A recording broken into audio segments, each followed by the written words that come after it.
এই শীষগুলো লক্ষ্য করেন, এই যে শীষগুলো এভাবে কীভাবে সাদা সাদা হয়ে গেছে, মরে গেছে। আসসালামু আলাইকুম ভিউয়ার্স। আজকে আমরা জানবো যে ধানের শীষ সাদা হচ্ছে কেন এবং ধানের শীষ সাদা হলে আপনারা কি করবেন বা কিভাবে প্রয়োগ করে আপনারা ধানের শীষ সাদা হওয়া রোধ করবেন। তো আজকে আমরা সেটাই জানবো। তো বিস্তারিত জানার জন্য ভিডিওটি শেষ পর্যন্ত দেখবেন এবং যারা নতুন ভিউয়ার্স আছেন তারা অবশ্যই আমাদের চ্যানেলটি সাবস্ক্রাইব করে রাখবেন প্লিজ। তো বন্ধুরা, এই যে ধানের শীষটা লক্ষ্য করেন, এটা একদম পুরোপুরি সাদা হয়ে গেছে। মূলত কথা হচ্ছে এই যে শীষটা সাদা হয়ে গেছে, এটা কিন্তু একদম আর ফলন হবে না। তো এটার কারণ কি এবং এটার সমাধান কি, তো এটাই হচ্ছে আমাদের আজকের মূল আলোচনা।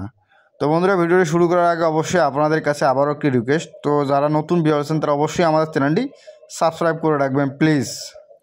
তো বন্ধুরা, এই যে শীষগুলো যে এরকম সাদা হয়ে যাচ্ছে, এর অবশ্যই কিছু কারণ আছে। তো কারণটা জানার পরে কিন্তু আমাদেরকে সমাধান জানতে হবে। তো এর যে সমস্যাগুলো হয়, প্রধান সমস্যা সেটা হচ্ছে যে মাজরা পোকা। তো যখন শীষ বের হয় তখন কিন্তু এই মাজরা পোকার আক্রমণ শুরু হয়। আর দ্বিতীয়ত কারণ সেটা হচ্ছে অনেক সময় ছত্রাক আক্রমণ করে বা ব্লাস্ট রোগ আক্রমণের কারণে এমনটা হয়। তো বিশেষ করে এইরকম সমস্যাটা বেশি হয় আর কি তখন দেখবেন যে আপনার গাছে মাজরা পোকার আক্রমণ হয়।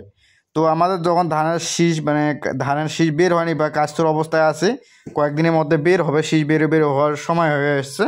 তো এইরকম সময় আমাদের দুটি কাজ করতে হবে।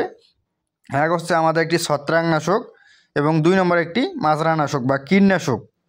তো ছত্রাকনাশক হিসেবে আমরা অ্যামিস্টার টপ বা নাডিপো দিতে পারি। তো এর সাথে আমরা একটা ভালো মানের কীটনাশক বা বীজ জাতীয় একটি কীটনাশক সুন্দরভাবে স্প্রে করে দেব। কারণ হচ্ছে এই সময় যদি আমরা মাজরা পোকা দমন করতে না পারি তাহলে ঠিক এই যে এমনটা হয়ে যাবে। এই যে দেখেন এই শীষগুলো কিন্তু পুরোপুরি সাদা হয়ে গেছে এবং এগুলো থেকে কিন্তু কখনো ফলন আশা করা সম্ভব না।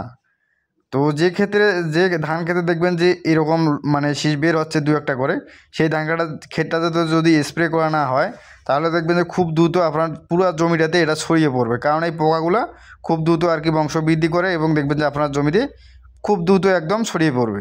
তো বন্ধুরা, এই যে আপনার ধান এরকম সাদা হওয়া রোধ করার জন্য আপনাকে কী করতে হবে, একটি ছত্রাকনাশক এবং একটি কীটনাশক সুন্দরভাবে আপনার ধান বের হওয়ার আগে স্প্রে করে দিতে হবে, তাহলে আপনারা এটা দমন করতে পারবেন।